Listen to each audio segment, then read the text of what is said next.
परसों प्रश्नोत्तर सत्र में एक प्रश्न पूछा था किसी साधक ने कि क्या रेटिना के डिजनरेट सेल रीजनरेट हो सकते हैं।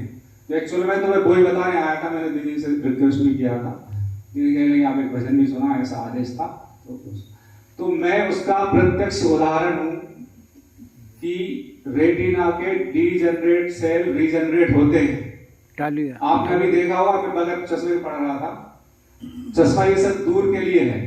और आपको बता दूं मैं पेशे से शिक्षक हूं, तो 2013 में जब जॉब लगी थी उससे पहले मुझे पता ही नहीं था कि मुझे ये बीमारी है, स्टारगार्ड करके ये रेटिना की डिजीज होती है जो कि रेयर है और इंडिया में ऑल ओवर वर्ल्ड में इसका कोई इलाज नहीं है मॉडर्न मेडिकल साइंस में।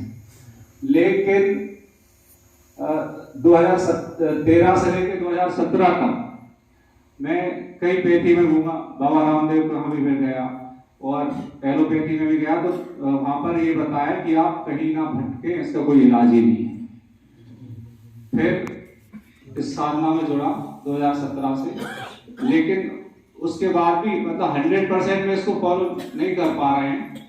लेकिन उसके बाद भी आज स्थिति ये है कि जो डॉक्टर ने कहा था कि आप 80% तक आप ब्लाइंडनेस हो जाएगी, आप मतलब टोटल ब्राइट तो नहीं होंगे। डर ये था कि ऐसा ना हो, पढ़ाने का जॉब पढ़ना ही पड़ता है। तो उसके बाद में बोले तो इलाज तो कुछ है ही नहीं। जैसे ग्लूकोमा है, वो मोतियाबिंद होता है, वो तो ये है कि कांच पे एक धूल जम गई, तो वो तो 15 मिनट में आजकल लेजर से भी हो जाता कर देते हैं। लेकिन ये बोले आपका कांच ही डैमेज हो गया। लेकिन मैं साधना में जुड़ा और शुरू में बिल्कुल समझ में नहीं आई थी कुछ। डॉक्टर साहब से मिले जो हमारे वासुदा में शिविर होते हैं, 7 शिविर कर चुके हैं हम लोग वहां पे। तो जो डाइट प्लान बताया था पहले वही लगता था कि यही साधना है, कुछ लोग बताते हैं ना अपने लोग।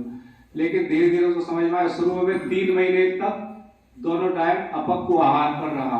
डॉक्टर साहब ने पहले 21 दिन का बताया, ज्यादा कुछ समझ में आ नहीं रहा था कि कुछ फायदा नहीं हो रहा है, तो ऐसे करके बढ़ाते गए। एक बार यहाँ भी कैंप में आया, इससे पहले 4 कैंप और मैं नवरात्र के अटेंड कर चुका हूँ कोरोना से पहले। तो वो यहाँ पर भी देखा, तो वहाँ हमने जो सीखा वहाँ तो कुछ प्राइमरी प्री प्राइमरी भी था, यहाँ बहुत कुछ सीखने को मिला।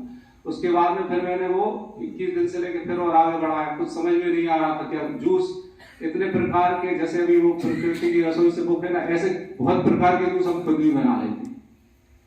तो उससे फिर मैंने जो डॉक्टर कहने का मतलब ये है कि जो 80% तक का वो बोला था वो मैं आज 40% तक ले आया हूँ नीचे जो आप। और स्टारगार्ड डिजीज जो है ये लो विजन में आती है। इसमें ये है कि विदेश वगैरह में भी अगर किसी को डिटेक्ट हो जाए तो उसके लाइसेंस वापस कर लिए जाते हैं वही आप। और मैं रात में भी खूब बिठा के बाइक चला लेता हूँ, कोई दिक्कत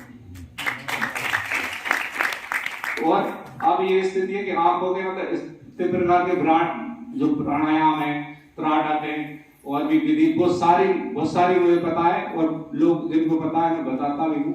लेकिन मजे की बात है मैं खुद उनको फॉलो नहीं करता। मैं सब इस साधना में आस्था है और राम जी पर भरोसा है कि वो ही ठीक करेंगे। एक बार अभी हमारे जो साथी टीचर थे उनको जिनको पता है तो वो तो समझ जाते हैं, उनको मैंने बताया कि थोड़ा आंखों में मुझे प्रॉब्लम था। तो अब बाइक चला के ले जा रहे हाईवे पे, तो मैं चला को उनसे आगे भी ले गया, तो वो कह रहे तुम तो कह रहे तो आंखों में प्रॉब्लम है। मैंने कहा है, लेकिन ये कि वो चलता है, हम सब संभालते हैं राम जी से। तो ये स्थिति है, कहीं कोई दिक्कत नहीं है। अगर आप इसको फॉलो करते हैं तो आप रेटिना भी इम्प्रूव होता है। और भी बहुत सारे जीवन में उदाहरण है, अगर कभी समय होगा तो मैं उसको अनुभव के लिए अगर टाइम मिलेगा तो बताऊंगा। बताइए कि आप किस समझ, जैसे डॉक्टर साहब बताते हैं कि आप क्या समझ के साधना कर रहे हैं। और राम जी का आसरा पकड़ा है तो चमत्कार घटते हैं। और हम खुद ही मतलब आप खुद ही ज्ञाता बैठे हैं, बताने की जरूरत नहीं है कि हमें अपने जीवन में आप खुद ही आपने जो समझ के साधना कर रहा है वो मिल जाता। मुझे तो मिला है और भी परिवार में भी जीवन में बहुत इतने सारे अनुभव है कि मैं ऐसा लगता है ये सुना दो वो सुना दो, लेकिन अभी समय का अभाव है इसलिए